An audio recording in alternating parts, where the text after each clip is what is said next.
Hello, this is Clara, but you can call me Mother, and welcome to this special episode of the Studio Yutani podcast, or video cast. This is our Alien Day special, and I'm recording in my car because of the COVID-19 pandemic. I'm trapped in my house with my lovely husband and 6-year-old daughter and 3-year-old son, and they're very noisy, so I'm recording from my car, so I apologize for the surroundings. But with me today, I have two special guests whom I love quite dearly, whose books have really made me fall in love with the franchise even more. I've got Scott Sigler and Alex White. Hello.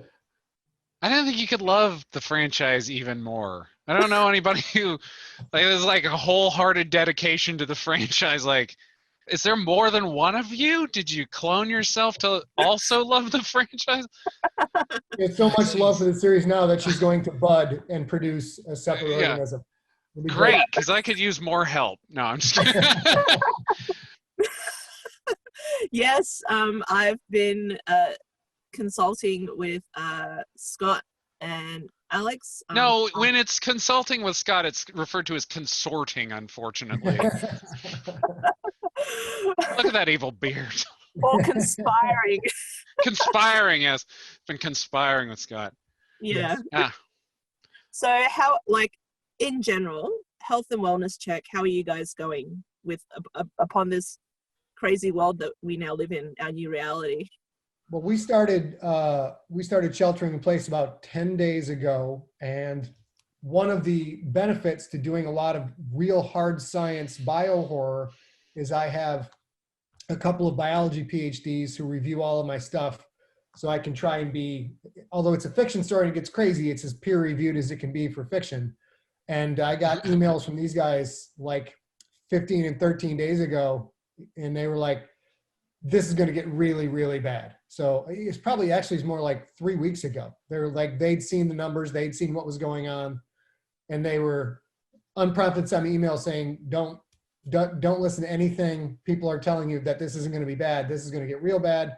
So they've said we're going to wind up doing the full shelter in home in America, and eventually we're going to get a full lockdown in America, which is still coming. I'm very lucky that I've got such considerate friends who reached out to me ahead of time. We're able to build up ahead of steam. And A. Kovacs, my business partner, and I, we're very scientifically minded people. We've been watching this all along, but to get those emails like 3 weeks ago from people we know are PhDs in the area to say, bad stuff's coming, you guys need to get ready, was super helpful for us. So we're grateful for that. Yeah, there's nothing quite like your smart friends that, you know, you've always viewed as like, oh, you're my consultant. I love that. And then they're like, I'm also a canary. And I'm quite dead at the moment, you know, like, over here, it was always going to be tough.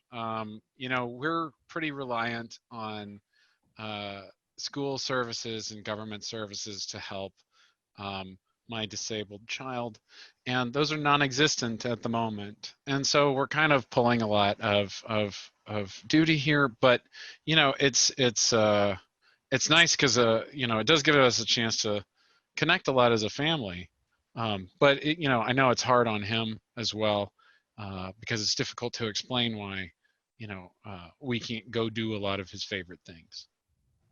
You know. Yeah. So it's really rough on him, and you know, and I always think, God, if it's rough on us, you know, there are plenty of single parents who were relying on that for their income, you know, the school hours for their incomes. So yeah, it's pretty horrific, I would say. Yeah. That's actually I found it makes it hard to work. You know, like, because you know, I'm in the process of kind of buttoning up you know, this other alien book, right? And it's just like, can the world kind of not try to keep pace for a minute? I'm actually finding I'm getting so fired up about various elements of what's going on globally and in America. And I have family, my parents are in Florida, where they go every year because they're retired, and soon they have to make the drive from Florida to Michigan. Oh God. Florida's number 5 in infections, and Michigan's number 1. It's heading to number 1 with a bullet. So that that kind of nerve-wracking thing where there's no way to go help them the way things are set up right now. All of these things going on, and my family being in Michigan, which is going to get real bad, real quick.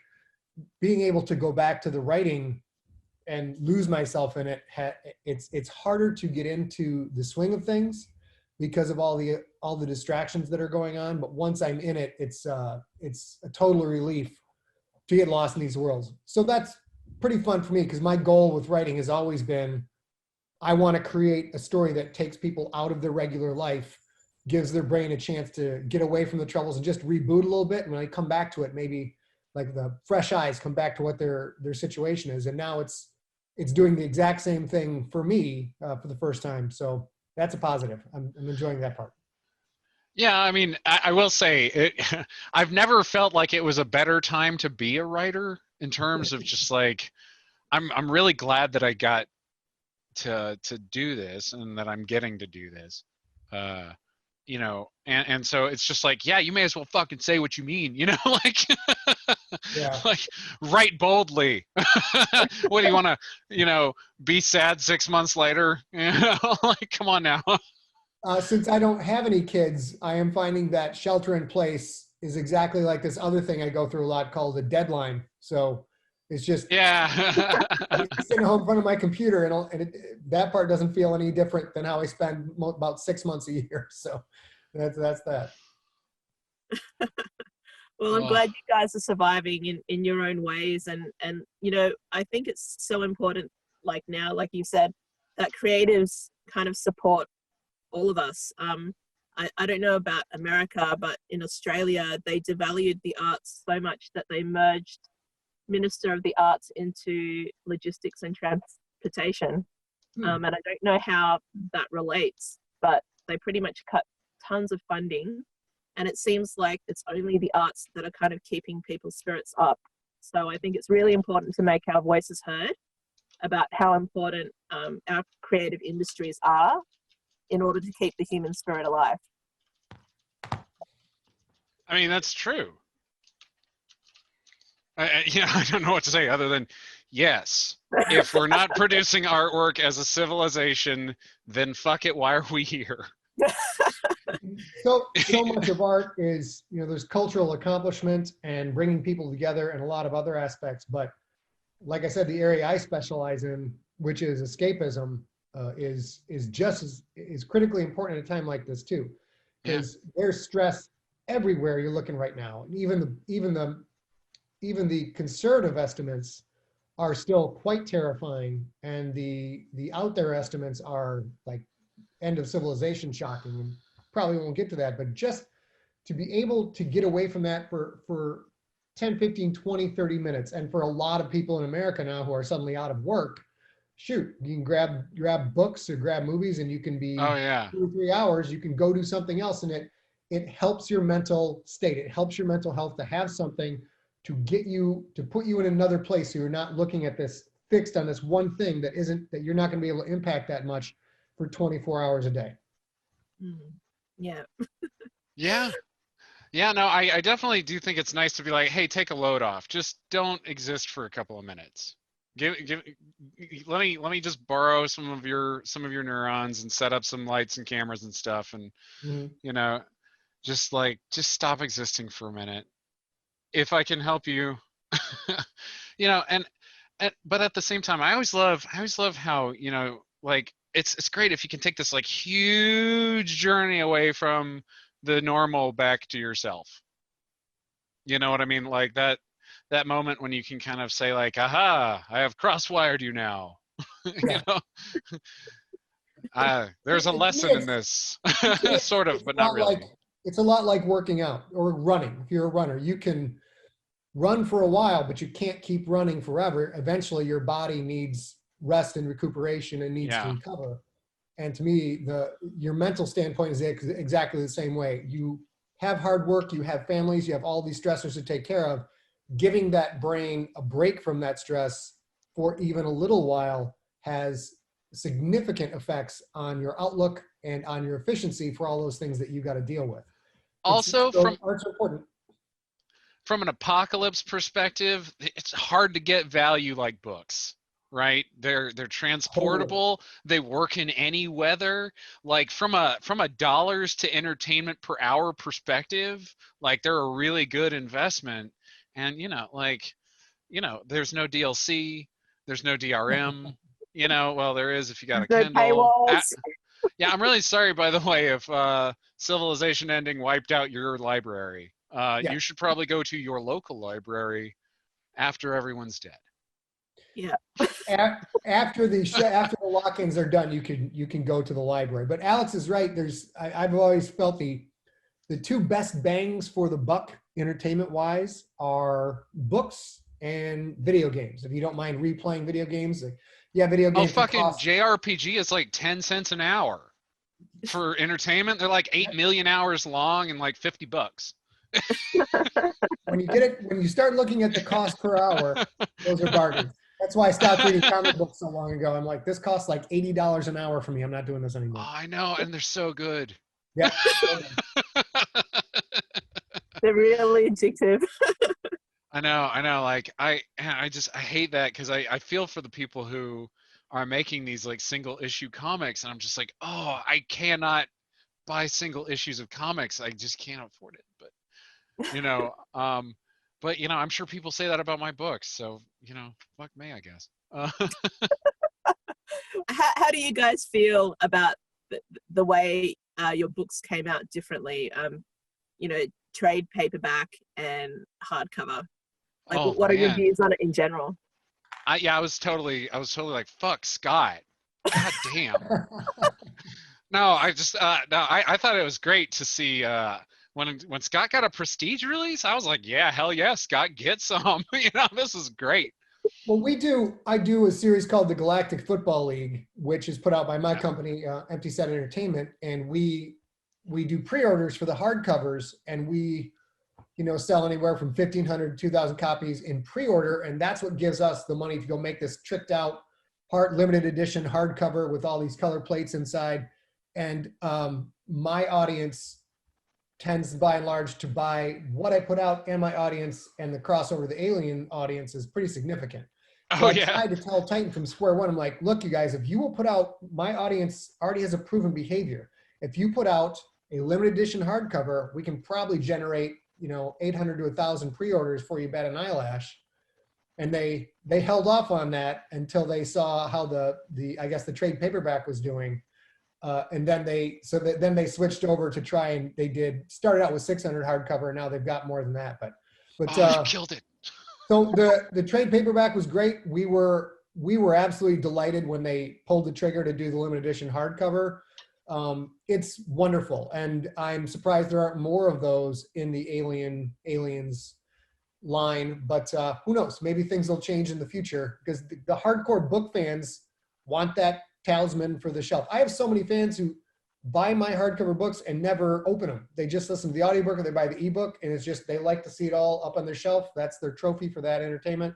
So I'm glad that Titan went that way, and hopefully they do more in the future. So this is something I've always admired about you, Scott, is your ability to cultivate an audience. And Scott has always been there for his audience, like really, really well. So, we came up through Balticon. I mean, you came up a couple of years before me, but like Balticon seems to be like a real circuit for a lot of us, right? And he used to, you still do, right? Sigler Fest?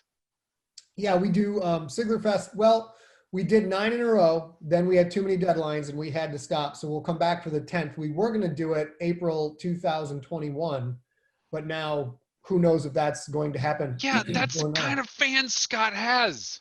Yeah. Like, they put on this great little con. They're so nice. And like, oh my God. Yeah. Like, and there's some really lovely people as well, but like, the best. Scott has the best fans, and they buy everything he makes. We're extremely lucky to have the fan base that we have, and we try hard to pay attention to people online and respond to people, reach out to people, which is great advice for any author, any creative at any space. In this world right now, not counting the whole COVID business, the time you put into developing and nurturing an audience and showing people they actually give a shit, it will wind up being more beneficial for you and for them in the long run. So pay attention to your fans, don't be a jerk online, and try and do that as much as you can. Exactly. That's solid advice.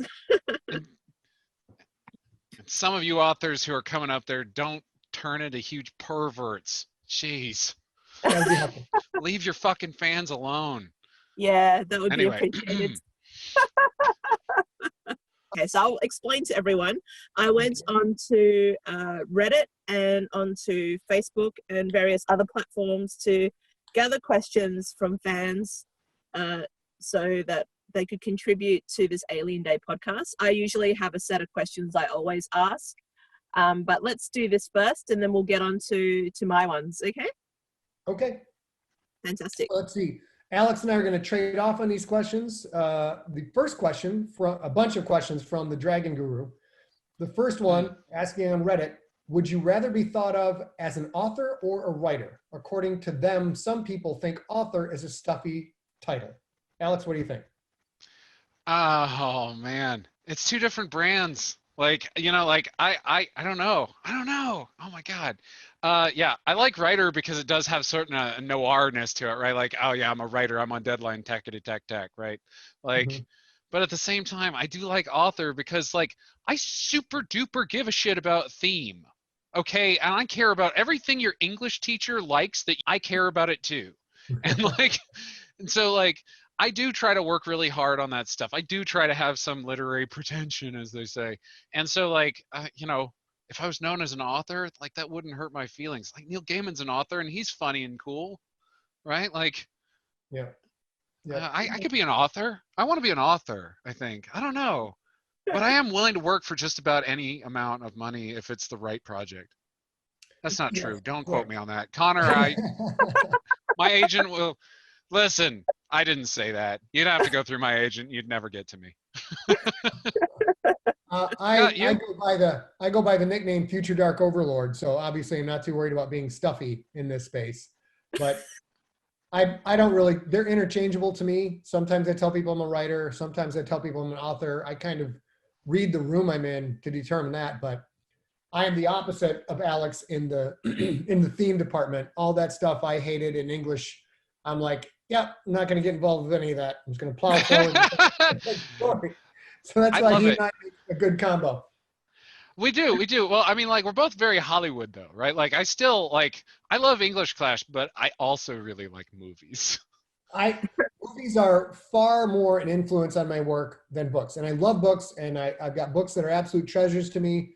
But if I look, like if you ask me to list what things have influenced my style the most, you know, it's like Aliens, it's Terminator, it's stuff like that. Those are, when I write, I am thinking along those story structures and those developmental lines to try and get to that over the top big bang ending is what I'm always shooting for.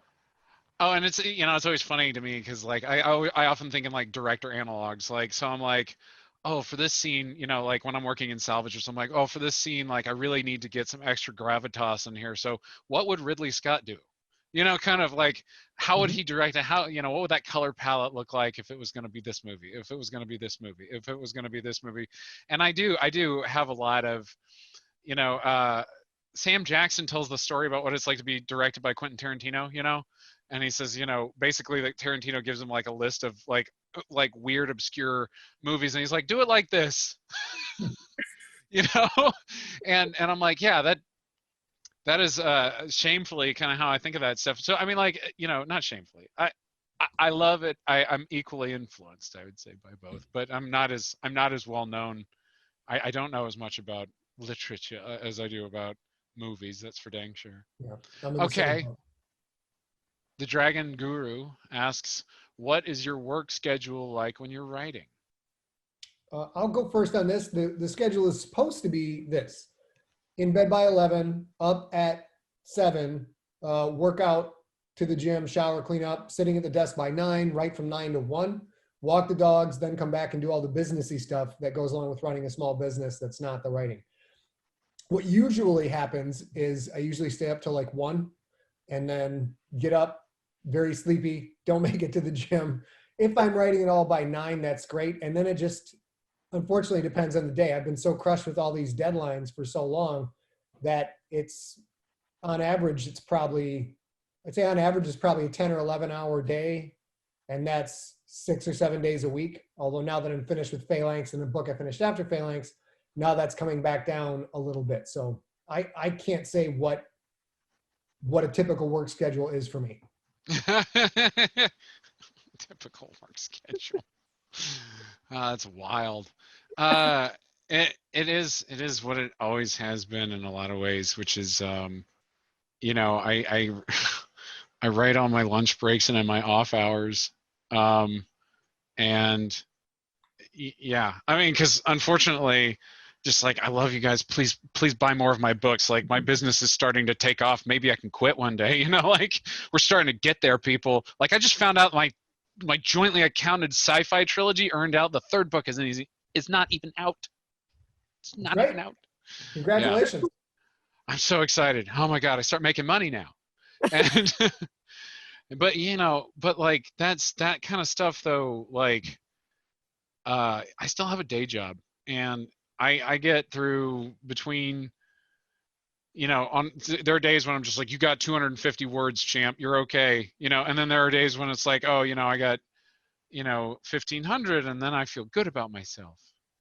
You know, but I never try to pressure myself too hard, because I always remember, like, hey, you've put out a lot of books, you'll be okay. But like, at the same time, if I don't do anything, it turns into a depressive spiral so deep. Oh my God. So yeah, it punishes you. I'm still caught in the mode I was when I was working 2 jobs and writing. And, you know, if you didn't do that book, it wasn't going to get done. And even though I'm writing full time, I still get into that headspace where I got to crank, I got to get this stuff done. And so when I start rocking and rolling, I'm like, I'm not doing anything. I'm not getting into this chair. We're just going to keep banging away at this. And I also have one of my shortcomings is, if I get away from the story for too long, I lose all of those delicate little threads and how things tie together, and I start to make mistakes. So I tend to batch the work up into, you know, real near comatose settings where oh my gosh, it got dark out. When did that happen? Well, actually, Scott, it's tomorrow. Oh, shoot. And the only breaks I take are to go to the bathroom. And even then, I'm still like, I kind of walk there and I'm thinking. And so I have to stay in it for very long periods of time. Otherwise, I don't do very good work. That's just the way my brain functions. That's the fantasy. When it works, it's great, man. When you're like, you know what? I'm staying up till 5 a.m. because I'm on a roll. It's awesome. I did that in college. It's gone now. I don't. You have a kid. I don't know. Like, it's the regularity of a kid. Like, my kid gets up at 6 a.m. Yeah. Like, that's when he gets up. That's when I get up. People need to take all of my writing advice with a grain of salt, because I don't have kids and it's a completely different world. So. Yeah. Well, you know what though? You know, believe in yourself, right? That's advice number 1. Alex, another one from the Dragon Guru. What would you say is your interesting writing quirk? I gotta have like the right space. I'm very cat-like. Like, I do not like just writing anywhere. Like, I used to walk like a mile through the Hartsfield-Jackson Airport looking for like the right nook. And I'd just be like, oh, there are too many people here. Oh, there's a guy over there that I don't like. You know, like, no, I'm just kidding. But you know, like, you know, and so, like, at work, it's a survival mechanism because I'm a director. So like, people are constantly like barging in on me if I stay put, which is great, because now I'm just like, I'm off the line, you know, like, but you know, I have like a spot, you know, that I'll discover that I'll be like, oh, there's a ley line here or something, you know, like, oh, it's this leather couch with this thing, you know, it's this weird chair, you know, like, and so like, I'm a real sucker for settings. I love them. I collect them. They're like little secret places, and I'm really mean if somebody's in one. That's cool. That gives me story ideas. Actually, that's kind of neat. My writing quirk, I would say, is when I get into the zone, is coming out of it and reading the index. I use 3x5 index cards a lot because I can't keep track of everything on a computer. There's so much stuff. Index cards, you can lay them out, you can scratch things off. But I'll get finished with being in the zone, and I'll look at writing index cards. Go, groceries at 7 a.m. What the hell does this mean? It's just like, you know, there's like story stuff in there that I know is important, but I forgot the connection to it. So I will wind up with a big stack of index cards that aren't properly labeled, don't really mean anything, and go through them at the very end of the book and just be cringing like, oh, I know this Just is like, important and what I didn't weird do it. fucking vision was this? Was this important, or was I just very sleepy? I don't know what to do. So that's my weirdest thing.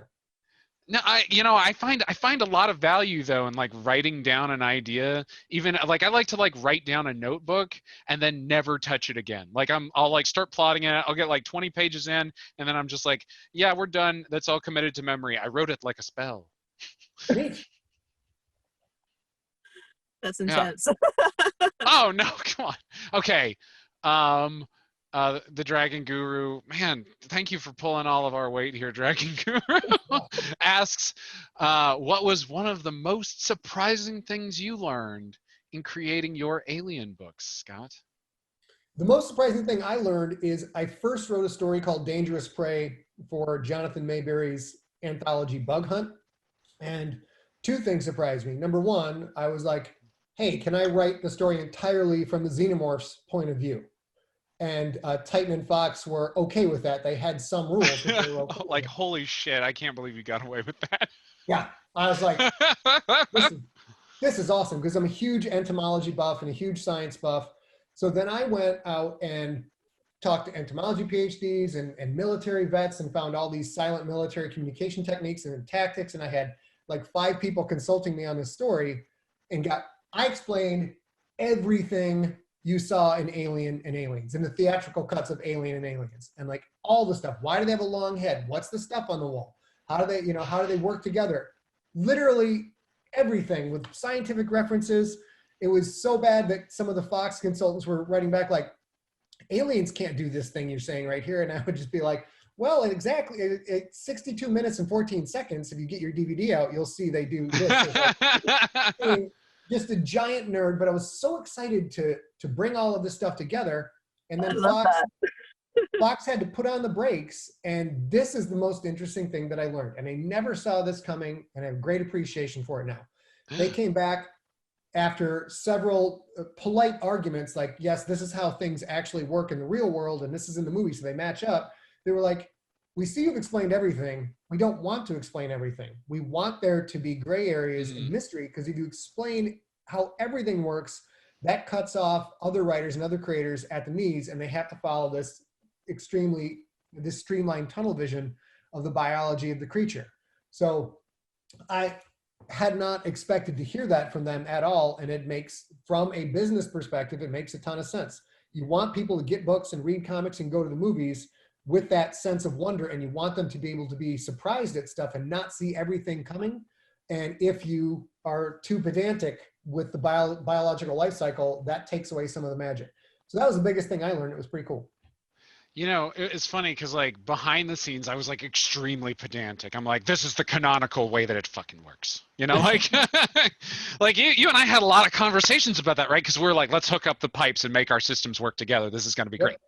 You know, and I like those interoperability conversations.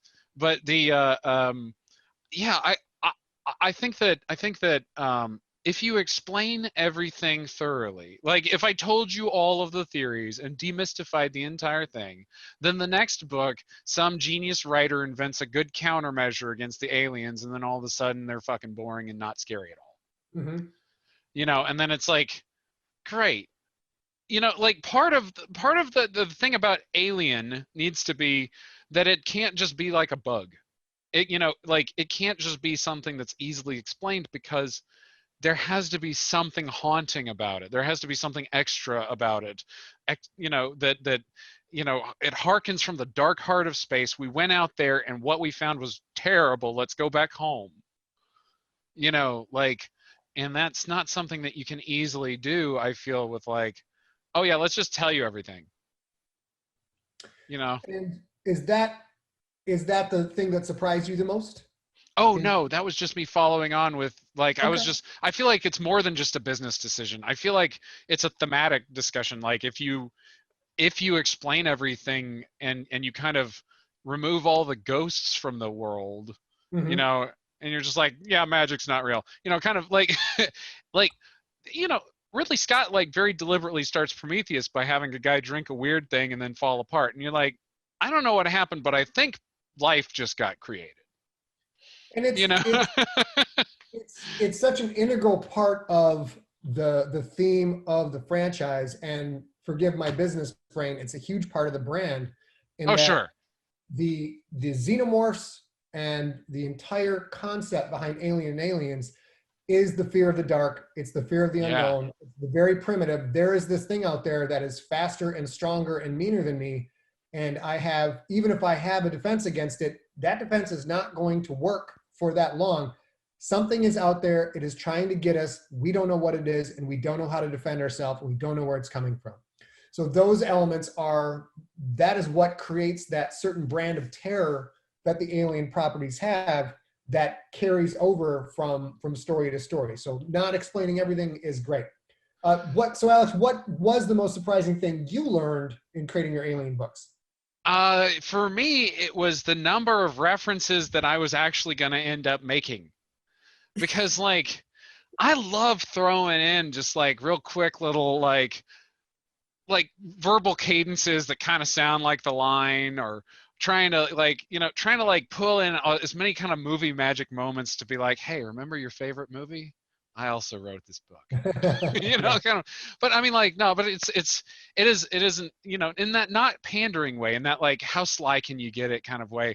Like it turns into this fun game of like, can I hide one in there real deep so that I'm one of the only people who gets it until I point it out and everybody goes, you know. And it turns into like, how many fast ones can I pull on you without you know, degrading the quality? Because like, you know, like I'm not gonna play a game just so I can get a surprise ending or whatever. You know, like I want to have a high quality story, but at the same time, if I don't get some kicks out of it along the way, you know, and so like for instance with Cold Forge, I needed somebody to design the animal cages. And so I picked Dick Mackey, who I chose to, because I was like, oh, what kind of person designs animal cages? And I was like, oh, Robert Muldoon. Because in the Jurassic Park book, he was like teaching like a class on how to design these like wildlife proof cages and stuff. And I was like, wow, that was really left out of the character in the movie. But I started thinking about it, and I was like, what if I just put in every just maximum Robert Muldoon, just make as many Jurassic Park references as I can, but on the DL. And Yeah.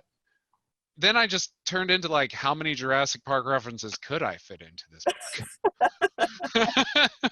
And then like, I like the movie okay, but like not that much. But after I started, I couldn't stop really, and so Yeah. there are some in Into Charybdis, and I can't Ooh. help it. You book tease. All right. Alex, you want to hit that next question? Oh yeah, is it my question? I'm sorry. Yes, See, okay, so it's 15 love, right? Uh, so do you? The Dragon Guru asks, do you enjoy the Alien franchise yourself? Can I just start out by saying I set out to destroy this thing. If you hate my book, it's because I wanted to destroy your favorite franchise. Scott, your question. I have the opposite. I absolutely adore the franchise. It's my favorite franchise. Alien, Aliens, and Dune are my big ones. And without question, James Cameron's Aliens is the biggest influence on my storytelling structure. So yes, I love the franchise and was thrilled to be writing it. I also love the franchise. I was kidding, of course. I got into them when I was, you know, like Aliens was already like long out by the time that I got to see it, unfortunately. But, you know, so it was one of those things where like you kind of knew all the tropes going in. But even after I knew all the tropes going in, I was like, this is the greatest movie I've ever seen. You know, and so I loved Alien actually in the long run. Like as a teenager, I loved Aliens a lot more, but as a disillusioned corporate adult, I started to grow really attached to Alien. But yeah, I was so excited to call my mom and be like, I made a bunch of money off of, like, not a bunch, but like I made a moderate amount of money off of this thing that you teased me for watching obsessively. Like she was the first person I called to be like, who's wasting time now, Mom? When Alex goes to the strip club, he doesn't throw $50 bills. He throws pennies, and he's like, "This is a moderate amount of money to show my respect." Yeah, enjoy it. It's hailing. I'm gonna make it hail. I love it. Alex, when you do have time, what sort of books do you like to read? I like to read outside my genre a lot, because I find that it's really fun to like go break into somebody else's world, steal one of their tropes, kidnap them, and take them back to your world. It's very Christmas Town up in here. You know, like, yeah, like I like to read. You know, so one of the books that I always think of as like a book that really like hit me pretty hard was The Kite Runner. You know, I like stuff like that. You know, I like a lot of nonfiction. The Dictator's Handbook is really fascinating political science study of dictatorships. You know, that kind of stuff. Histories of countries. I don't know. Stuff for writing. I like to read nonfiction if it's going to support the book. I don't read a lot. I don't read outside of the genre a lot. I'm still learning from my contemporaries in the space, and I was not into literature, you know, capital L literature when I was younger, and I'm still not. I read that stuff, and it might mark me as a Luddite, but it's insanely boring to me most of the time, and I don't get a lot of the deeper context that's going on. And my shorthand way of saying that, look, if I want to read about people going through day-to-day life and having family arguments, I'll just go home and visit my family. That's fine. I don't need a book for that. But I can't go get in a spaceship, so that's great for me. I read the one nonfiction I've read recently, a couple of them. One was on the history of caffeine, which was awesome. And then Mike Cole's Legion versus Phalanx, which is an integral part of the research I did for Aliens Phalanx. And then, you know, I read Alex's books, George R. R. Martin. People watching this, if you haven't read Pierce Brown's Red Rising and you like Aliens, you'll probably dig that. Nicholas Sansbury Smith is another very Aliens-esque writer. He's got a series called Helldivers. And I won't tell you too much about it, but if you guys like the franchise, go check out Helldivers. It's great. And then Jonathan Mayberry, who's another hard science writer who's written a couple of stories in the Aliens world and has his primary franchise, the Joe Ledger series, and V-Wars, which is just on Netflix. That was his too. All right. Is that okay? So, do you prefer, Scott, physical books, audio books, or ebooks? I have horrible ADD.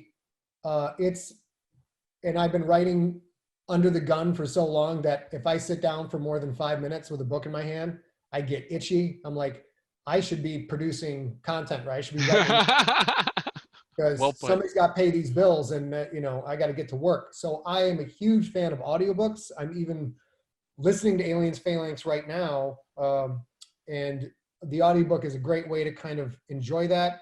But I tear through audiobooks. I listen to them when I'm working out, walking the dogs, running. It's the only way.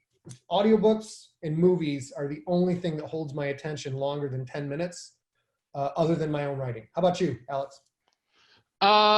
Yeah, I think I have to say I generally, it really just depends. You know, like I prefer physical books sometimes. I prefer I like audiobooks if I'm, you know, in the car, in the shower, and like, you know, by the way, I totally equate audiobooks with regular reading. So like if somebody tells me they read a book but it was on audiobook, you read the book, it's fine. Yeah, that's an insane argument I hear people make, and it's it's so ableist. It's right, because it is. On your nose, like, oh, you didn't read the printed pages with the black marks on them? You are a troglodyte, my good man. No, it's exactly the same shit. The same shit. In some ways, it's better because you're bringing somebody with acting talent to the fold, and a good narrator can elevate a book, even though the image you make in your mind when you're reading a print book is always perfect. everything is exactly right. It's exactly the way you want it to be. You have images for everything. But when you hear a narrator come in and add an actor's perspective on things, it elevates it to a completely different form, in my opinion. Well, it's just like saying like, oh, it's not real because it's a movie. Like, oh, F off. I'm sorry, it engaged another sense. Yeah. Yeah.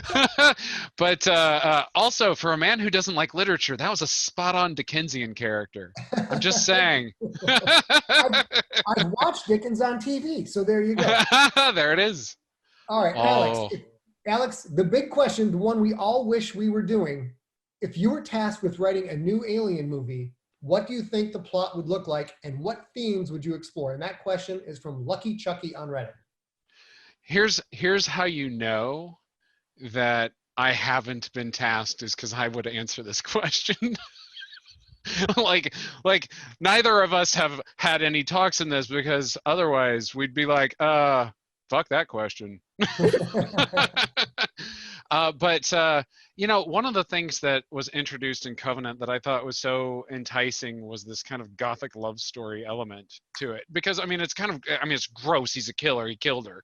But I'm sorry, spoilers if you haven't seen Covenant by now.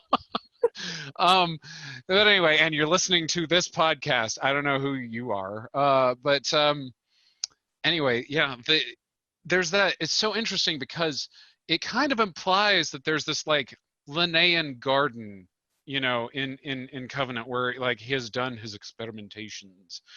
How many generations has he been experimenting on? How many times did he use Dr. Shaw? And is there a chance that she's kind of the genesis of what we think of as the XX21 perfect organism? And so this idea that maybe Shaw is the original Eve is kind of neat. Of the species, that could be kind of cool, or a message across time. I love the idea that somehow an android can kind of see this thing and be like, I think another android worked on this. This feels familiar. This feels like that there's some reason why, X number of years after David has his seminal moment creating XX21, that Ash is like, I love this fucking thing. I do not know why. Mm. You know what I mean? Like, it is divine. And I like to think about that in terms of, I don't know if you ever saw this a couple of years ago, Popular Mechanics or one of those kinds of magazines released like AI designed bridge struts. And they were bridge struts that were more effective, but they were designed entirely by machines without kind of through machine learning, right? Without necessarily involving a human sensibility. And it was just prized these characteristics. And what the computers came up with looked Lovecraftian. It was disturbing. And I need a picture of that. You'll have to link me to it later. I need to find it because it's influenced the way I think about how a machine thinks. Quite a bit. And so I love the idea that some of those shapes are sort of in Giger's alien design, and that somehow, that one AI mind could kind of recognize another, and what kind of weird kind of like a horrific cloud atlas could I do with this or something? I don't know. Like, I just, or just there's a ton of like weird shit you could do with that and still preserve horror. And it's kind of supernatural science, right? It's like there are some scientific ideas in it, but it can kind of transcend. I would, if I was able to write or influence New Aliens movie, I would go with the book I wrote. I would go with Phalanx. It's hell yeah. It's high action. There's some giant set pieces in it. It's a big summer blockbuster tentpole type movie, and there's that schism between fans who are diehard fans of Aliens and then fans who are more diehard fans of Prometheus and Covenant. And I think a thing like Phalanx could make everybody happy and kind of land in that sweet spot. And the themes in Phalanx are similar to the themes in Alien and Aliens. And that is, the desperate straits of people in great danger. What lengths will they go to survive? And the classic line from Aliens, I don't know who's worse, us or them. You don't see them screwing each other over. For and like that was such a wonderful, wonderful line that tied up so much of the whole franchise, which is the bad guys in these movies are not the xenomorphs. The bad guys are human greed, and usually in the form of Weyland Yutani, and humans being willing to screw each other over to get more of material items, get more money, get more power. And that is juxtaposed against the xenomorphs, who are always working in unison as a communal organism and always working for the greater good of the species. Oh shit. I never thought about xenomorph communism, but I guess they are literal communists. They're the perfect organism, the perfect communist. Oh man. Well, Wow, okay, now it's starting. Now we're starting to get to like the political thoughts of machines. Oh, yeah. all right. Klendagort on Reddit. Did I say that right? I do not know what that word is for the record, but it seems.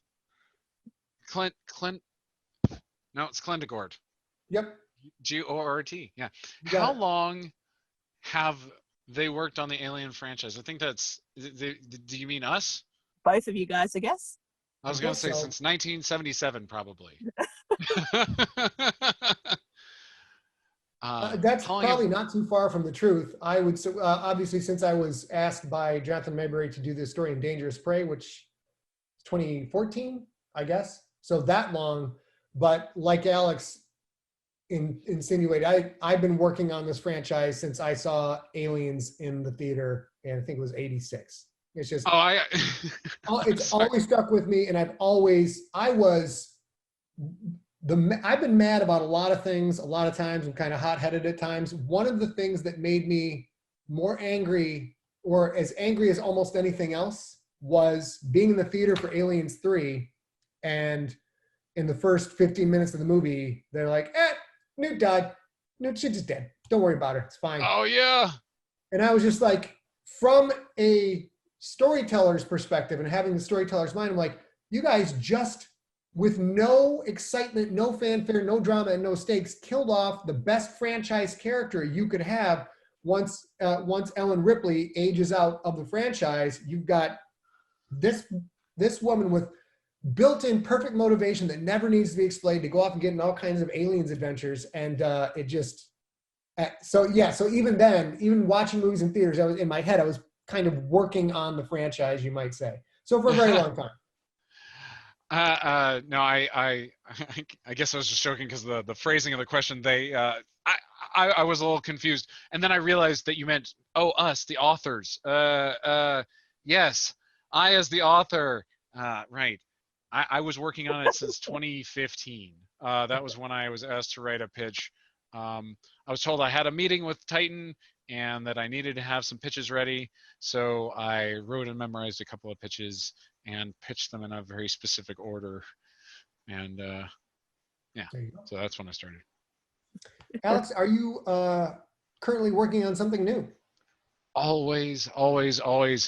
I'm very lucky. I have 4 more books under contract. So Alien into Charybdis, and then a new sci-fi trilogy from Orbit. And it's also great because I'm so excited because I always get to write in 2 modes, right? Because like when I write Alien, I think this is funny, Scott. We are the peanut butter and jelly of the Alien franchise, or for you foreign listeners, something else that goes together. Because I found out that's an American thing, and I didn't realize that. But anyway, no, like I feel like I am very much the alien to your aliens. Mm-hmm. You know, like in terms of our sensibilities and in terms of like what we're going to go for and that kind of stuff. But yeah, I like to I like to do the psychological horror of Alien, and so it's great working on Into Charybdis, and then knowing that like at the end of this I get a nice palate cleanser, a high flying space opera that starts at the end of Civilization and goes up from there. That's a pretty good point, I think. Alex does, when you read Cold Forge, that feels like the proper sequel to Alien. A proper sequel to Alien, whereas Aliens shifts it from straight horror, gothic horror, over into military sci-fi. And my work is much more reminiscent of Aliens, because I am the big set piece battles. There's a lot going on. There's a huge body count, stuff like that. So yeah, I'm working on many things too. The Galactic Football League is my Strange series that, and I'm working on books 6, 7, and 8 of that right now. And one that would be, and you guys, if you guys check it out, you will love it. Book 1, The Rookie, is free as ebook, as an audiobook. You can get it from Amazon. You can just go on iTunes and look for it. And I suck you in with book 1 because you're like, I don't like American football. Doesn't matter. You will love these books. Go Krakens. Go Krakens, exactly. I am working on Mount Fitzroy, which is actually submitted to the publisher now. That is the sequel to Earth Core. I'm excited about that. Oh, there you go. That is by far my biggest seller. Earth Core just continues to churn along under the radar and do real well. So we're really excited to bring book 2. It's kind of like 14 years in the making. So to get there. Man. Okay. How do you, I'm sorry, I got to stop you there. How do you do that? How do you come back to something after 14 years? Because like, I was thinking about that the other day and I was like, oh, thank God I'm not in that position. And here you are. And I'm like, that seems like a nightmare. How are you handling it? Handling it pretty good. I promised it to people back in like 2008, and oh, good. So you've already disappointed them. I've already disappointed them horribly. And people come up and be like, oh, doesn't it suck that George R. Martin takes 10 years to write a book? And I'd stay very, very quiet. I don't say anything about it. Yeah, you shut your mouth, Sigler. But we weren't, Earth Core was a weird story. It was part of the 5-book deal that I had with Random House. And then we swapped out a book called Nocturnal for it. So the rights to Earth Core came back to us. And my business partner, Ray Kovacs, and I are sitting there like, we should update this to my current writing skill and get it out on Audible, where we do pretty good. So we put it back out in 2017, 2018. So when we were doing that, we're like, shoot, well, now we got to get Mount Fitzroy out. So that'll be out possibly by the end of this year, depending on how the economy is structured at this point. And then the last thing we're working on, 2 books called The Crypt, book 1 and 2. It'll probably be a 3 to 5 book series. And it doesn't have a home yet. We'll probably put it out ourselves. But if you like Alien or Aliens, The Crypt is going to be right up your alley. It's super gothic, spooky, military sci-fi. Ooh, I wasn't expecting those last 2 words. Yeah, it's super gothic, spooky, military sci-fi. I guess it's 3 words. It's going to alternate between what is that thing in the shadows and what's going on with my head and am I insane, and then straight broadside space battles. It's all over the place. Should be fun. Oh, hell yeah. Okay, now we are on to, these apparently are the questions for Alex White and Scott Sigler. Alex. Weren't the other questions for us? Hold on. those are generic questions. Oh. These are apparently questions more targeted specifically to us. Oh. Let's just keep rolling. Okay. Here's what we're going to do first, though. You asked me the first question because the second question is specifically for you, so I want to ask it. Okay. So, in your opinion, what was the best thing, big or small? This is from Zoe Darker, by the way. In your opinion, what was the best thing, big or small, to happen to the Xenomythos since the first movie? And what was the most disappointing? The best thing was the alien queen and coming in and like the great line, well, who's laying all these eggs? Like, I didn't even think about that when I watched the first movie. And then when you hear it in the second movie, you're like, of course. And as a big bug guy, watching Cameron and company put that all together was just magic to me. It's still magic to me. The most disappointing thing, I think, was getting into, in Prometheus, watching the franchise shift away from what seemed to be a very well-established, realistic life cycle structure. So those are the things for me. The Queen was the best thing, and then getting away from a structure that actually made more linear, logical sense was not my jam. How about you, Alex? Yeah, I would say that the best thing, big or small, that happened. Oh my geez, because like that's the problem. Like, yeah, the Queen, right? I would say for me, I love the black goo.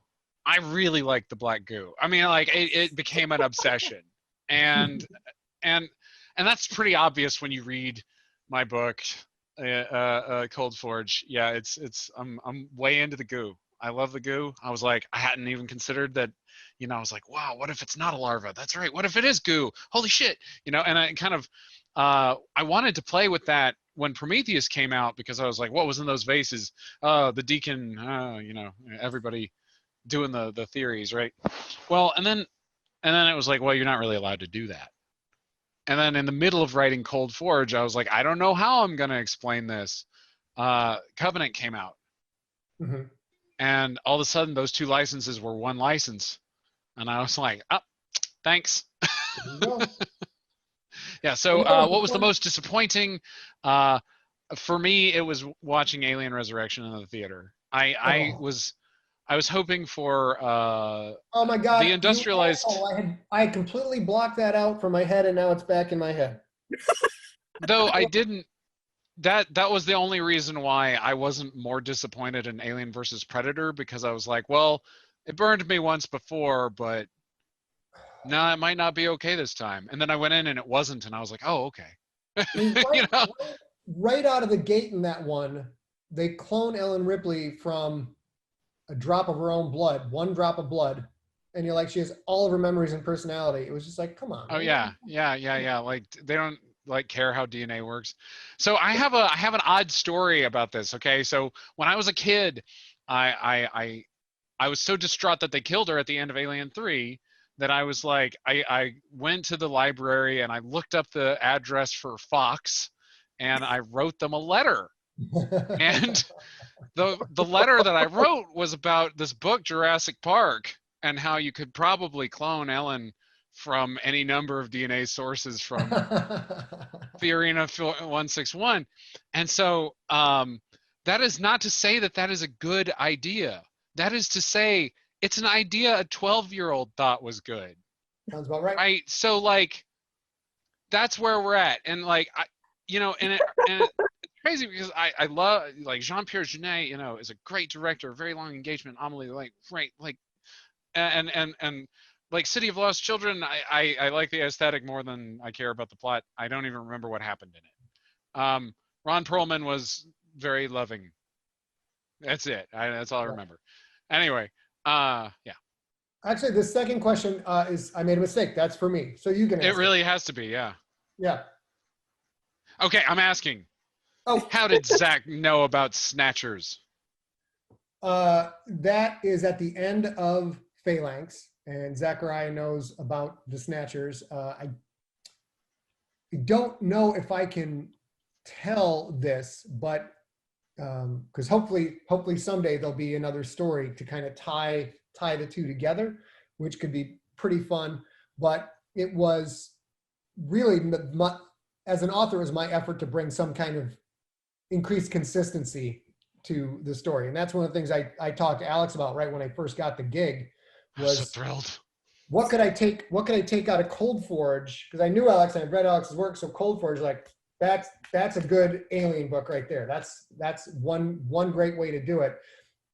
And all of the science behind the black goo and Alex doing what I consider to be a Herculean feat, which is taking this thing that is clearly people pulling stuff out of their ass. They have no concept of science, or they care. They don't care. They don't give two squirts of camel piss about science. And Alex somehow took all of that and I'm like, that sounds plausible. Yeah. I really, there was a lot of research in there. Yeah. But I was so impressed with that I was like, all of this great work to bring this back to where it was in Alien and Aliens. And I wanted to reinforce that and try and get some of that terminology to stick. So how did Zach know about it? Something went on in his ship that we won't talk about at this time, but that's what Mother helped me with, is tying my story into the broader known universe of the Aliens world. So if you follow the timeline, it makes a lot more sense. It's more logical. Yeah, for those who don't know at home, I consulted with Scott on Phalanx. We took a lot of scientific truth and calculations in comparison to the current movies and the ship speeds to be able to make this story work within the universe. So even though Phalanx could still be separate from the main canon, it's actually technically tied in, and there is an Easter egg in the new expansion of the RPG, which will be coming out. So I'll let you know which expansion it is when it does come out, so you guys can have a deep dive and have a look at what we did. Fabulous! I'm so excited. I'm so excited about that. That's great. Awesome. Great. All right, Alex. What worked silly on Reddit asks, what is the perfect formula for a crossover between Alien and Predator? And if they could choose a crossover movie with an alien, what franchise would be the best fit? Okay. I'm afraid I don't. Okay, is this 2 questions? This feels like really kind of, okay, if they choose a crossover movie with an alien franchise. So, okay, so let's stick with the first one. What's the perfect formula for a crossover between Alien and Predator? I think that if you're gonna do a great Alien versus Predator movie, you're gonna really need to, you're gonna have to recognize that the the original with Machiko, right? It's like, it was so fucking good when it came out. So just like leave that, okay? Like leave everything else, you know, recognize that the wrestling movies have already been made. And the biggest threat to everyone all the time is androids. Oh my God, there is an android loose and it created a new species and it knows about like universe building blocks. This is a problem, right? So I would have the humans be like, everything's fine, everything's going great. Shit, look at these androids, they're nuts. Oh no, predators and aliens. Anyway. From there, I think we could get some pretty good villainous monologues, and I think we could get the humans teaming up with the predators again, because I was like a good humans teaming up with Broken Tusk story. Yeah, it was cool.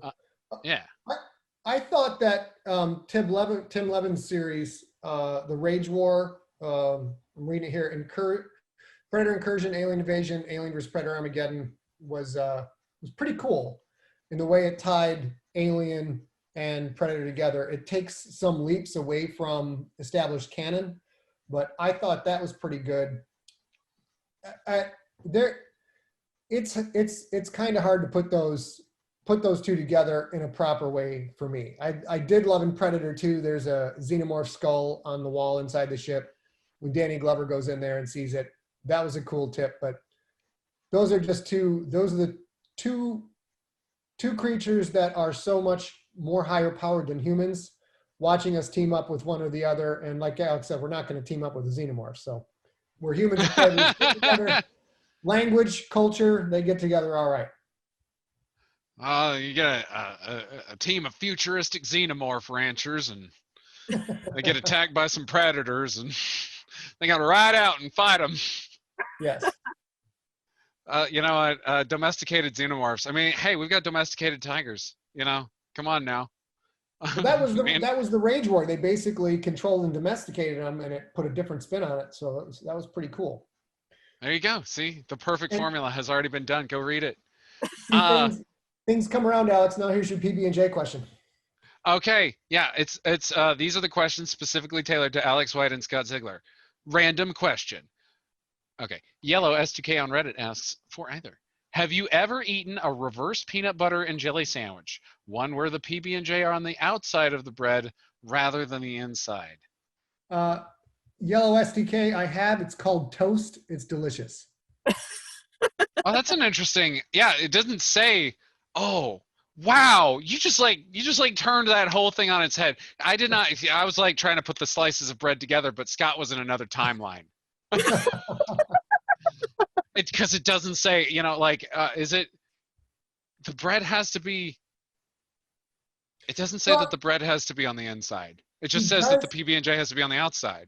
He does say it's a sandwich, a reverse sandwich. So I'm cheating when I say but that monstrosity is not a fucking sandwich. We both know that. So that's already a term of art. All I'm thinking of is how much that jam and peanut butter would get stuck in Scott's beard. Oh, it's terrible. I have like a sticky thing with my hands. Like I cannot handle it if I've got something sticky on my hands. It's one of the reasons I don't eat more peanut butter and jelly. There you go. All right. It'd be like melted chocolate on a shag carpet. It's not gonna go over very well. Oh, stop. All right, Alex.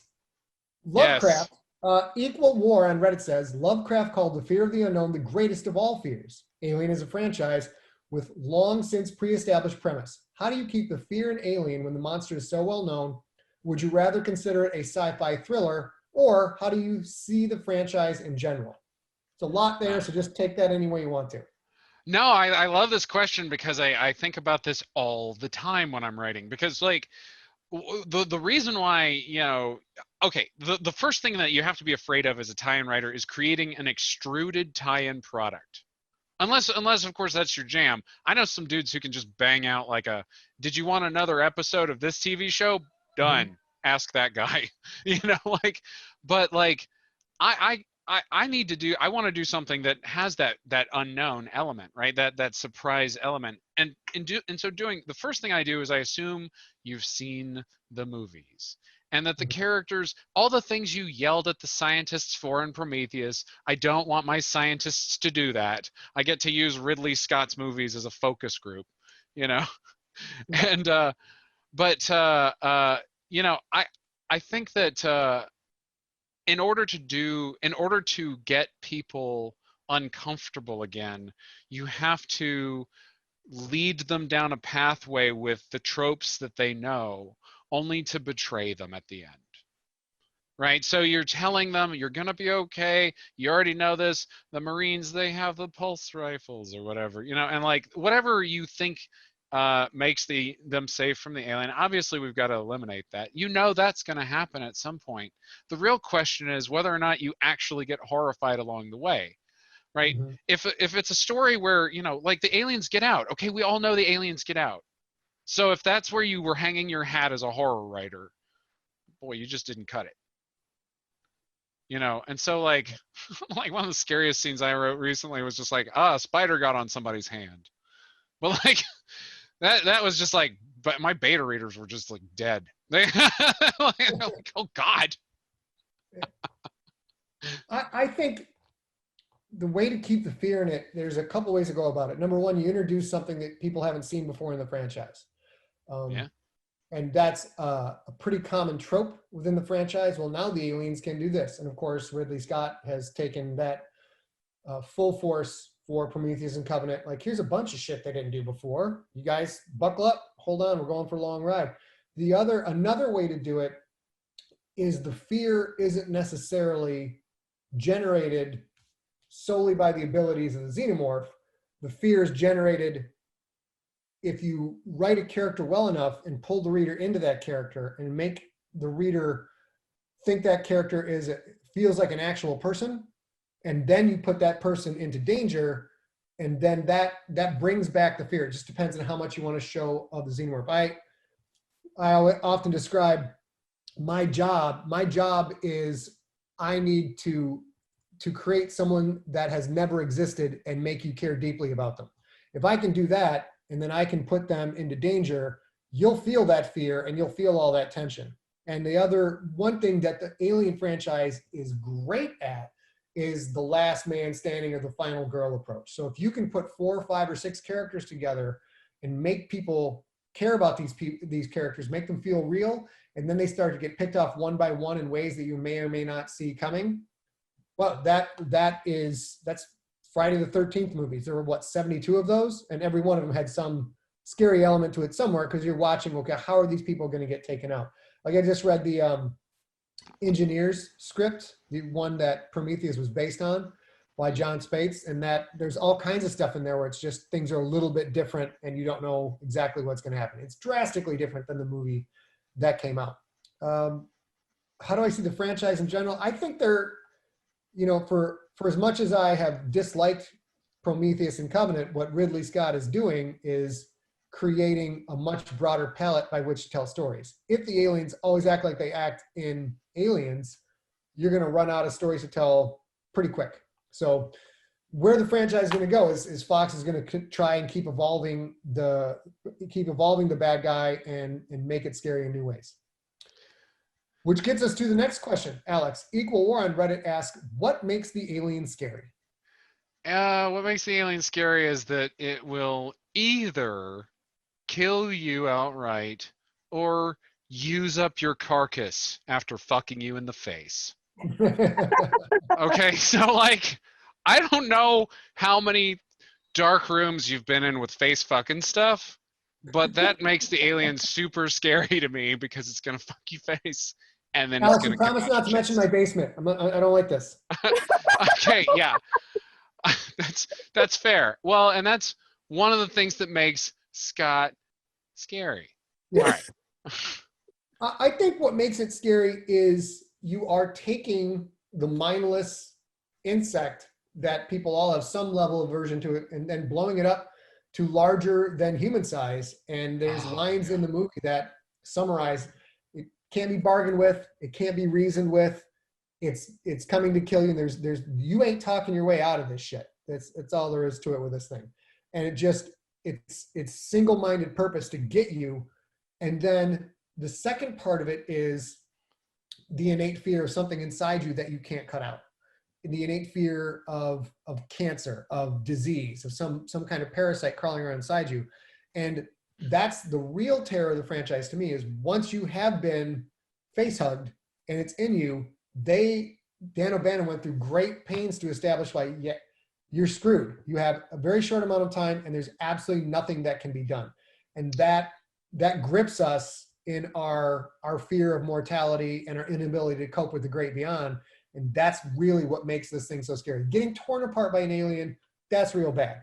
What's that? It's a good turn of phrase he used. Dan O'Bannon went through great pains to Yeah. illustrate this because he literally did. Yeah. He had Crohn's.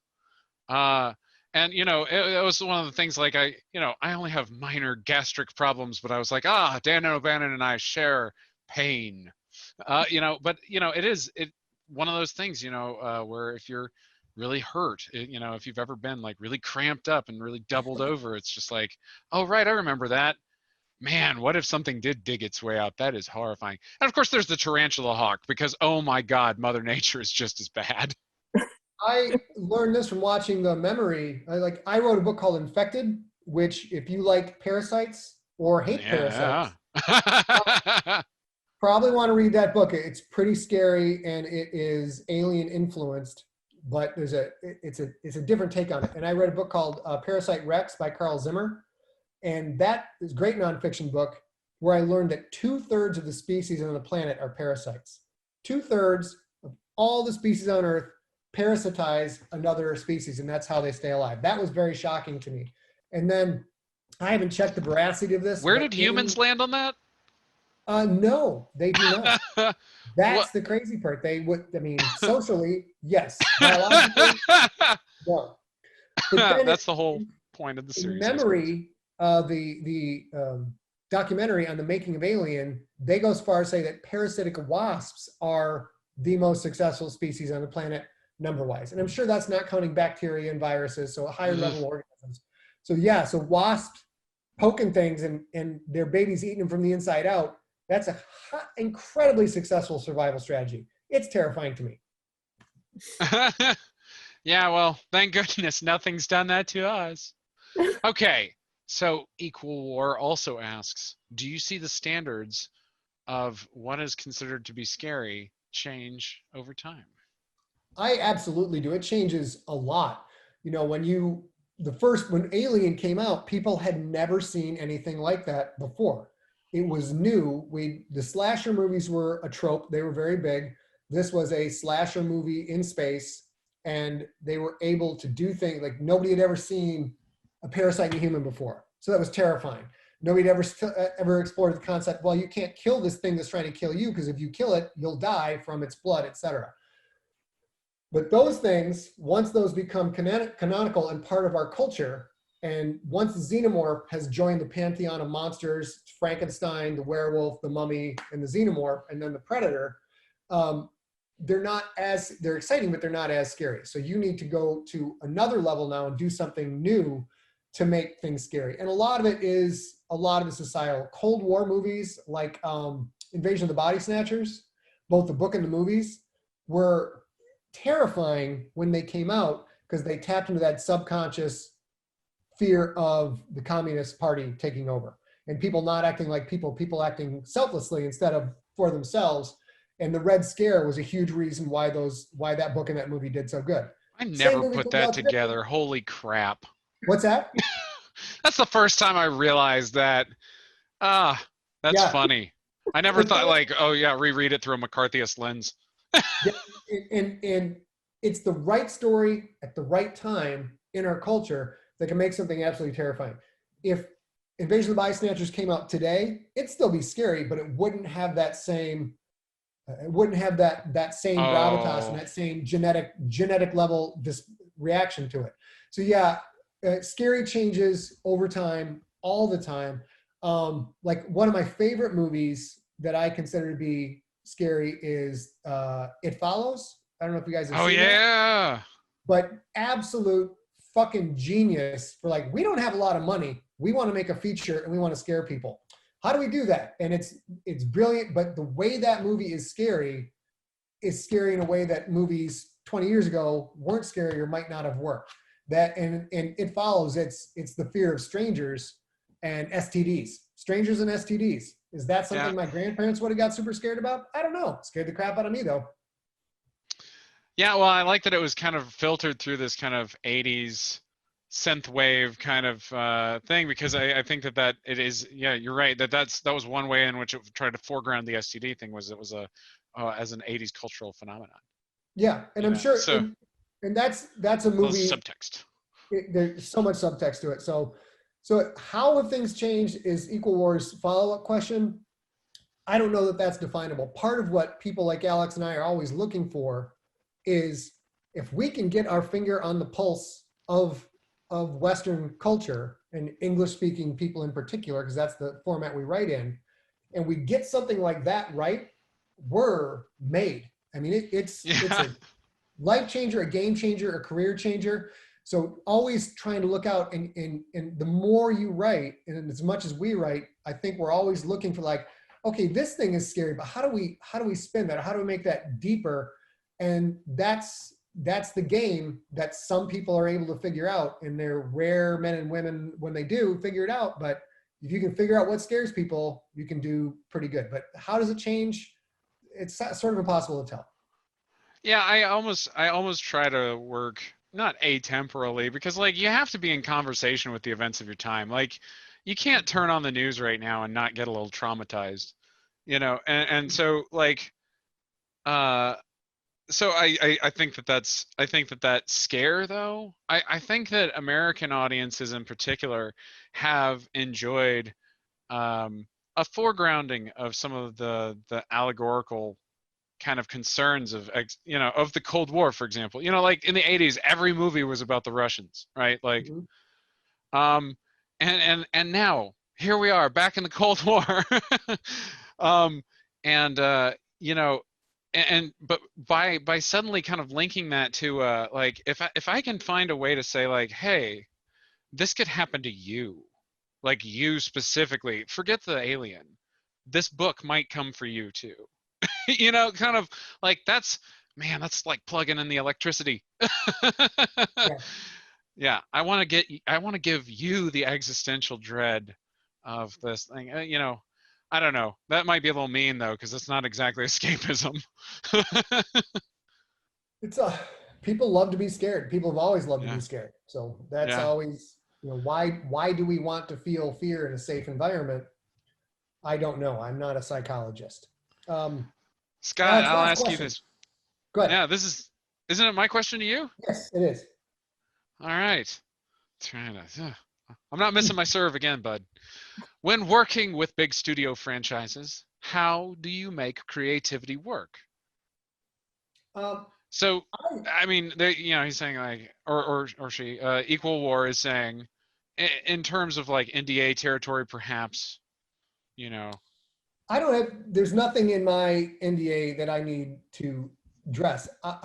I had a blast working with Fox. I wish I could have worked closer with Fox. I wish I wasn't going through the intermediary of my Titan editor, only because it slows the process down, and every set of hands that touches creativity affects that creativity. So being able to get closer to the source might have been better, but frankly, Fox was great to work with. I threw out crazy ideas. They were open to working with all of them. Once the outline was established, they were very, very hands-off. Titan was also very hands-off. And just like, yeah, here we have established the rules in which you can play with, here's the things that don't do. Now go write me a great story that'll entertain people. So I was very, very surprised that this is my first tie-in novel and probably my only tie-in novel because I have so much stuff I got to get back to.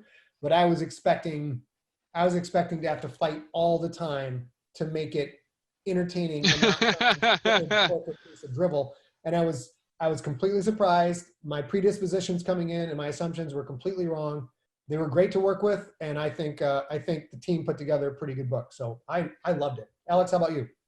Yeah, no, it was totally awesome like that. I mean, like, basically, I came in and I was like, this is exactly what I want to do. And they were like, okay.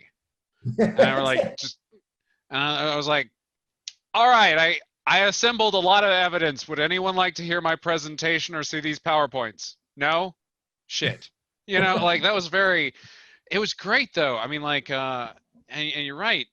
They were really easy to work with. They were really nice. I have not had very much contact with them. It was kind of like, you know, we workshopped this pitch a little bit, and then we shot it over to them and they're like, that sounds like a great book. And then the fans said so too. So I you know, good. And Into Charybdis was the same thing, except for Into Charybdis, I will say this, and this is a personal thing. For me, it's as hard to produce a 7-page outline as it is to produce like a 40-page outline. And that's because, like, I feel like all the hard stuff, the like major heavy lifting, is the thinking of the plot and the like really getting the characterizations right and, like, you know, kind of understanding that that emotional flow.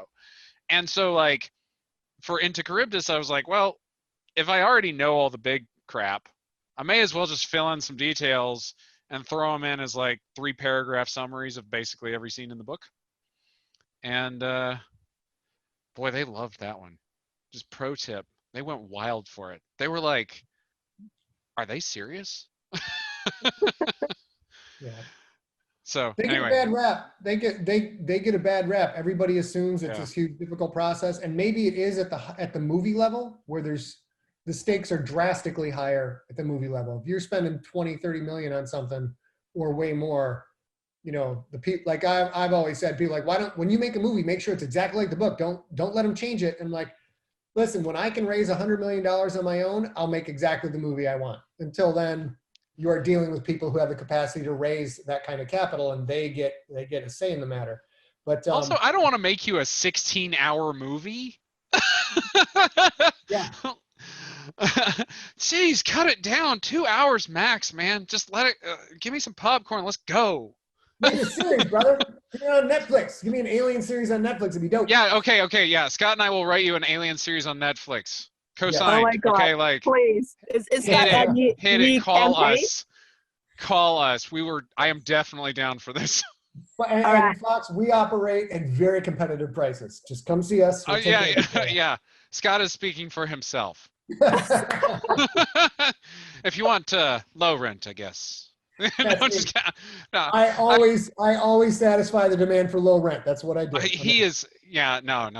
Scott is some good value for dollar, and I pair nicely with Scott. It's Alien and Aliens, the 2 best series movies. No offense, everybody else.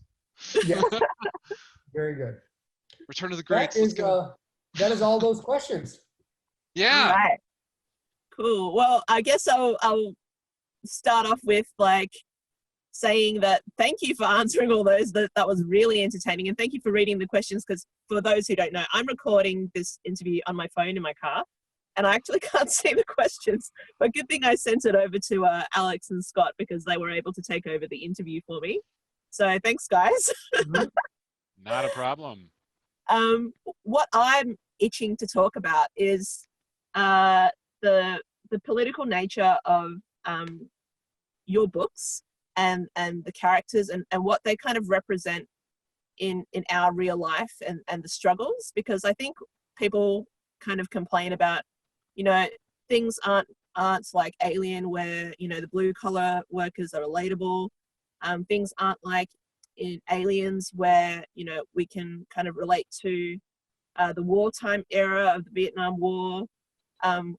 Why do these stories seem to get too impossible to believe that these characters could exist, and how they kind of fit the sort of idea that we're always challenging our social structures and ourselves. If I could start off with maybe Alex talking about our favorite person of color, Blue Marsalis, and her as a disabled character. How do you feel about making her like the main character in your story? All right. Well, first of all, thank you. I wanted her to be the main character because as I was thinking through my alien pitch, I watched a telepresence demo. I was at a conference and there was a robot that came out on stage, and I thought, man, wouldn't that be terrible if you were like the one like robot member of a crew, you know, operating by telepresence, and you were still dependent on the crew to survive, but nobody wanted to take your vote seriously because you were operating by telepresence. So they were like, oh, you've got an extra life. It's like, not if this robot dies, actually, you know, like, and then I got to thinking about this, and, you know, I've witnessed this, unfortunately, firsthand, seeing how a lot of times people with disabilities are pushed to the margins. And so I was like, you know what, it really kind of feels like, and this is really relevant right now, right? People are talking right now, they're talking about the coronavirus, and they're saying, well, you know, it only will kill the elderly or 2% of us, right? And it's like, well, those are real people who have real feelings and thoughts and lives and value. And because really what you've said is they're worth less than I am, right? And so the at the center of the Cold Forge is this particular discussion, and it was really anger inducing to me. It's not just killing the elderly now, it's killing the young and infirm. And I thought, was it okay before, when my loved ones who have immune suppressants were on the chopping block? Was it okay to spread then? You know, and so this entire time, as the characters are plotting their escape from RB-232, you'll notice no one ever says like, hey, we should also figure out how we're going to go get Blue. Mm-hmm. No one says that, because everybody thinks she's worth less than them because she's terminally ill. Yeah, she's going to die anyway, so why should we care? Exactly. Mm. And Yeah. it's like, she didn't even get a vote. No one gave her a chance to sacrifice herself, which is exactly how it works, by the way, in real life. The majority of sacrifices are, of course, actually that, right? They're made by somebody else. And it's So, kind of sad that I guess in like we're kind of witnessing it now in the news, where people are going into hospital because they're catching COVID-19 and they weren't careful, and they were, you know, disregarding, you know, the elderly because they didn't think that they could get sick. And then now it's coming down to deciding where this very able-bodied person who has come down with COVID-19, which is very sad, and suffering lung damage permanently, and then do we take grandma off the respirator or the ventilator? You know, do we just go, you know what, she's going to die anyway, fuck her. let's put this young gun on because he decided to ignore quarantine protocols. So, right. Yeah. So yes, that's exactly it, because I've seen other people have to make these decisions.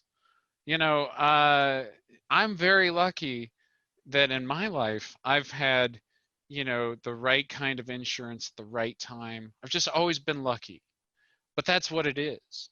And I know a lot of people who almost were in my situation who went bankrupt, or, you know, they didn't make it, you know, and so like, that's why I wrote Cold Forge the way I did, is because I was fucking mad. And it turns out, I feel pretty vindicated in a really sad way. So. Yeah. I think everyone can kind of sympathize with that, because, you know, when people talk about Ash and Special Order 937 Crew Expendable, look at the government now. They're whaling Yutani. Right, get back to work. Yeah, exactly. You know, all the power to the capitalist machine and making money. It doesn't matter if you're going to die. You're going to die for the greater good, and it doesn't seem right. Yeah. Yeah, so that's pretty full on. Thanks for answering that question, because I have so many people who kind of like I'm not read gonna dance around it. I mean, well, it's in there. It's crazy. Like, sometimes I wonder whether people are reading the same fucking story, because they read it and they're like, oh yeah, but then they're very blasé about what happens in real life, and I'm like, wow, did that just like just go straight over your head or what? So well, it's easy. It's easy to other that situation, and there's that persistent bugaboo in heads of human beings through cultures throughout going way back, where that's happening to someone else. It won't happen to me and mine. And then what we're going to see with this is it is going to happen to you and yours. And when it happens, you're going to see people getting as angry as Alex already is. And all of a sudden, why didn't somebody fix this? Now grandma's dead. And so we're going to see a lot of shit. Well, and you know, I read a lot of interesting stories about how, you know, as we all go to telepresence, right? Like, how do you feel now that all your jobs are being controlled via telepresence, and you might not be in the room when everybody's voting on what happens to you? You know, like, turns out we're all in that situation. But the, you know, it's interesting because a lot, you know, I've heard a lot of disabled students that are kind of saying like, wait, now that everybody's getting these accommodations for years, it's kind of good, but I'm kind of mad because this is what it took. All of you had to be in trouble now. Yeah, which we still haven't got to that yet. That is coming, and it's going to be nutty. Ooh, sorry, I'm gonna have to like plug in my phone and put on my seatbelt so I can charge my phone a bit more. Otherwise, it's gonna die. Well, you gotta, you know, like, this is the safest podcast, right? Like, you're not moving in a car. You got the seatbelt on. It's perfect. It's really perfect. Scott, what I wanted to ask is, your decision to make Ahalia, the main character, being female and being in the sort of like social structure where she's expendable and she's expected to pull her weight a certain way, and not really having a voice. Why did you decide to make her the main character as opposed to, I don't know, Brandon or Cream? Well, one thing I wanted to do, it's a fantasy setting, pre-industrial setting, and I didn't want to make one monolithic culture across this planet where women are just completely subjugated all over the place. It's not Scott. It's not a very successful strategy. So you had to see, it was interesting getting Ali in a place where women are, you have to run between the holds in order to move medicine and supplies and information from place to place and dodge the demons, as they're called in the book, as you go. And it's a high risk, very lethal occupation. But hey, if you get knocked up, you don't have to do it. So that is something that's common throughout all the holds. So making Brandon a character who could get out of service because he can become a personal guard for the ruler of their hold is one thing, but making a character like Ahalia, who's always got that out. She's always got that out. If she wants to really contribute to her hold in her own way and be a warrior and be a runner and help keep the different holds alive, help keep everybody alive instead of, say, focusing on procreating one or two lives, that's her choice. So it's not a top-down order for her that she's going to be breeding stock, but she has the option to take that if she wants to. So I thought there was a lot of dramatic tension in that, and watching her go, when she's up on the surface doing her job, seeing all of these horrible things, seeing her friends get killed or taken away, the book opens up with her maybe not even 3 or 4 feet away from a demon, from a xenomorph, and it's terrifying for her. But she is so strong and so dedicated to doing something greater for her people that she's like, I'm not going to take the easy way out of this. In the book, I forget, she's 19 or 20, somewhere in that ballpark. So it's perfectly reasonable for her to be like, yep, time for me to have a family and I get to stay in a safe hold and everything's okay. That was part of it, was creating a character who had that option. And then Aliens, thanks to Sigourney Weaver and the screenwriters, it's always been a female-forward franchise. Way before anybody came up with the term strong female character, there was Ellen Ripley, there was Sigourney Weaver, you know, movie after movie, putting in just amazing work. And what I loved about her and Aliens, is something I use to explain this a lot is if you watch Buffy the Vampire Slayer, great show. Buffy's also a superhero. She can whoop everybody's ass. There's no question. Straight up fisticuffs, sword fight, whatever, she'll kill you. Everybody gets that. When you start to come back to more realism, like Alien and Aliens are very realistic movies, despite the fact that we have spaceships and monsters from outer space. You know, the blue collar thing you mentioned, the grunt work but put in by the rank and file soldiers, these are more realistic situations. So now we've got a female character in a structure where normal male physical relative dominance is present, and she still winds up gravitating towards the top because she's the right person at the right time to take control and to lead. And leadership to me a lot of times is when the shit hits the fan and super difficult decisions have to be made, who's going to step up and offer the best choices, and then who's going to put their foot down and be like, this is what we are doing right now. And especially when those decisions start to bear fruit. I made this decision, people survived, I'm going to continue to make these decisions. And that was fun to put Ahalia as sort of a larval or neophyte leader. And she's in a structure which does not encourage her to be a leader. She wants to be a warrior. She wants to put her life on the line right next to the men who put their lives on the line. She's not allowed to because she's female. She's out running all over, so her life's on the line. She's able to contribute and risk herself that way. But when it comes time to fight back and go to war, her ability to step up and be the leader is a lot more difficult than if some dude had just stepped up and wanted to be the leader. But we saw that in Alien. Ripley's the third in charge on the ship, and her wise choices get ignored left and right. And that's not, to me, that's not a sexism thing in Alien. That's just she's low in the pecking order and the other people ahead of her get to make those calls. Then she takes over and things are still going bad, but she's the reason people have a shot. Then you get to Aliens, where she is a civilian in the midst of a mixed gender military force that is in complete control until they get their ass kicked and their leadership is devastated. And then she's the one who steps up and makes a decision and forces people to move along. I think that the Winona Ryder effort in the Aliens franchise did not go over well, but this is part of this fabric and soul of the franchise is women rising to power in a situation where someone has to rise to power, and it doesn't really matter who, as long as the right person steps up and leads. So putting Ali in that position, I felt it honored the franchise. It honored the people who've written in the franchise who came before me.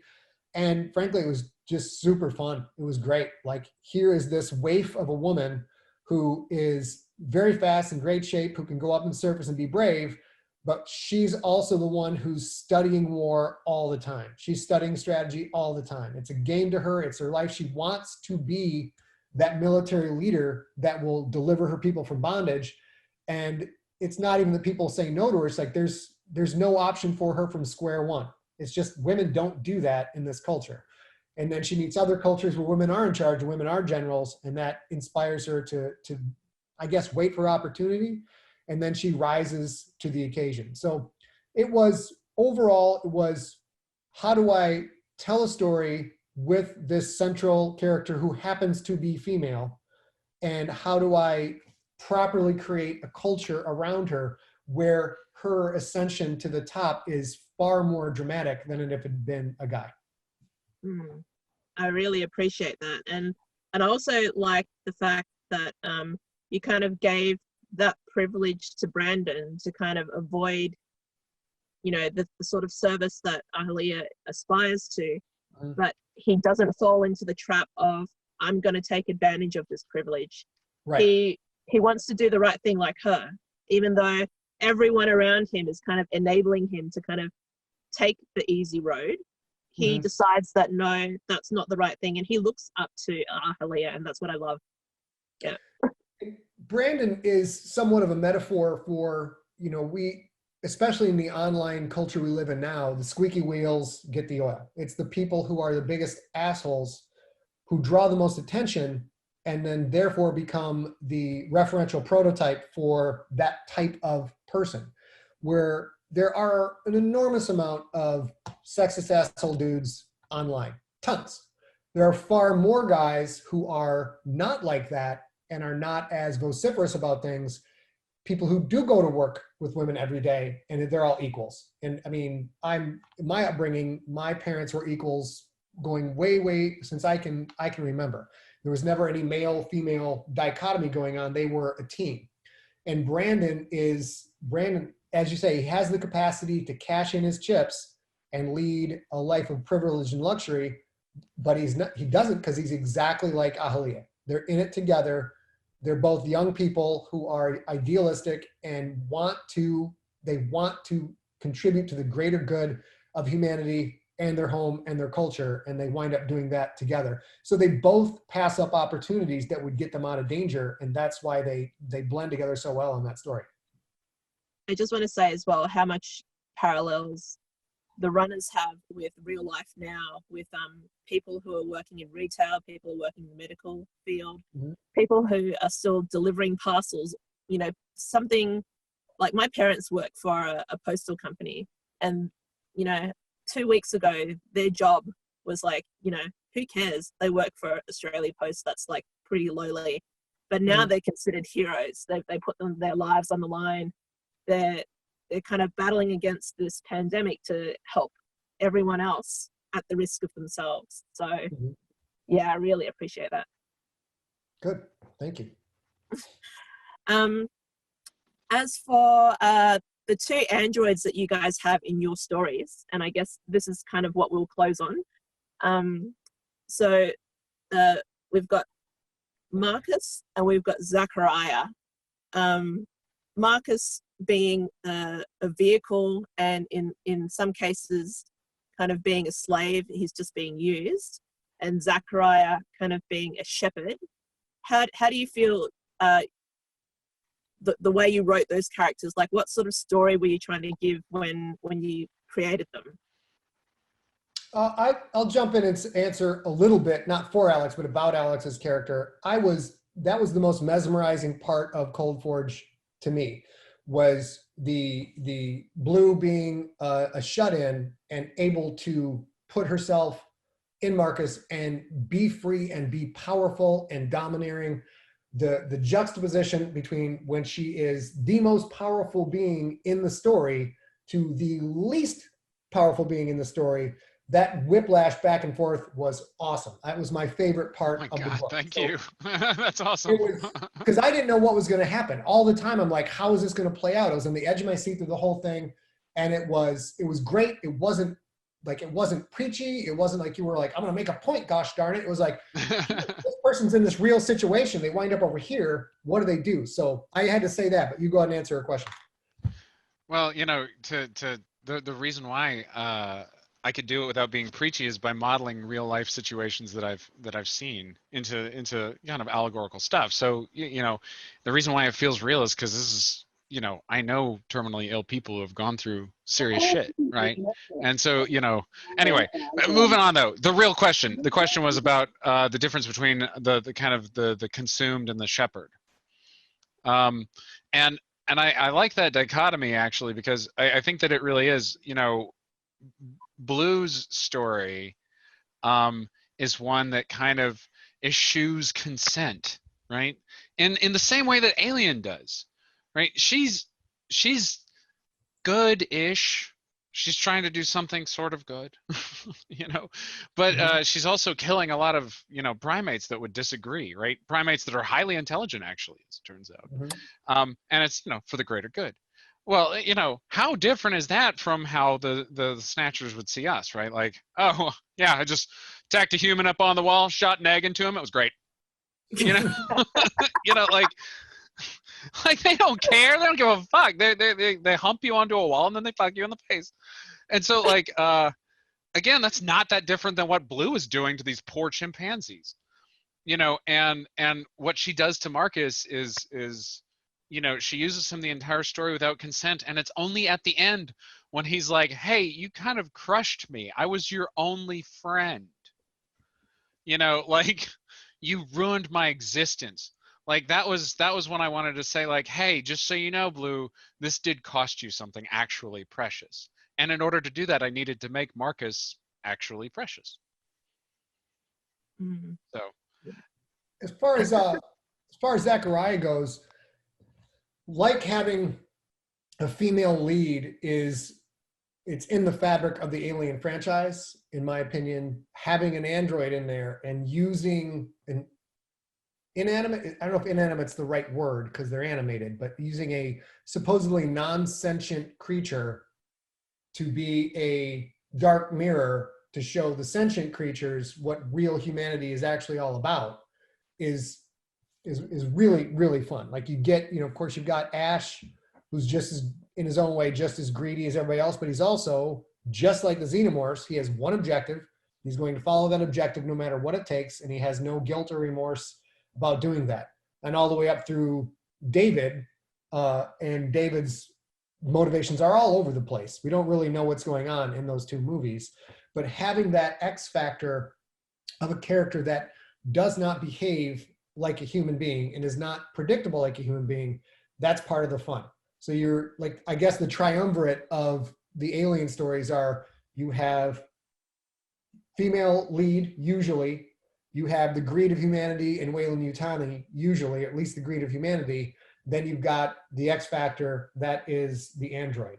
So for me, getting those three things together, and I'm glad hopefully everybody's listening to this has read it already, and this isn't a spoiler, but having him be that, having Zach be that anchor to tie everything back into the bigger universe, the bigger Alien universe, was that was kind of, hey, thanks for reading this book all this way. Now I'm going to make sure, you saw Xenomorph on the cover, so yes, this is an actual Alien story in the Aliens universe. He was very useful for that for me.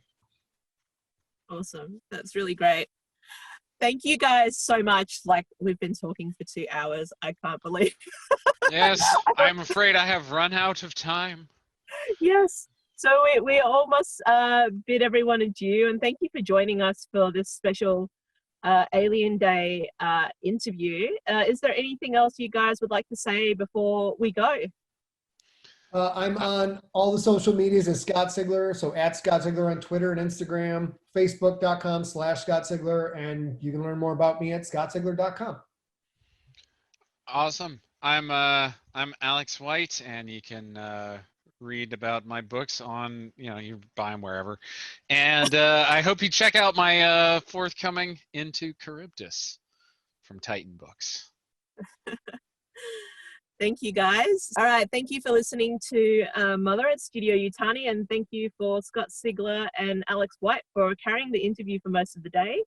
Have a very, very happy Alien Day, and I just want to let you guys know that you guys aren't alone. We're all in this together, and working as a team, not leaving anyone behind. I think these two values are very important, and the fact that Scott and Alex have brought those into his books, these messages are more important than ever right now for everyone. Working as a team, not leaving anyone behind. I think these two values are very important, and the fact that Scott and Alex have brought those into his books, these messages are more important than ever right now for everyone. So thank you, and this is Mother signing off. This is Scott signing off. Thank you guys for listening through all of this very long interview with Alex and Mother and I, and stay frosty. This is Alex, last survivor of this podcast, signing off.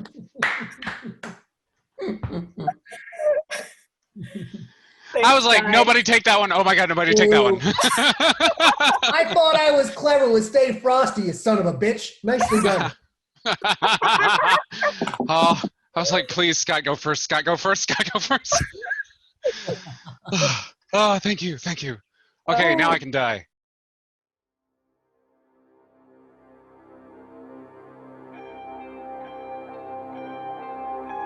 Remember to like, share, or support Studio Yutani on Patreon, and subscribe to yutani.studio to stay up to date. Transmission complete.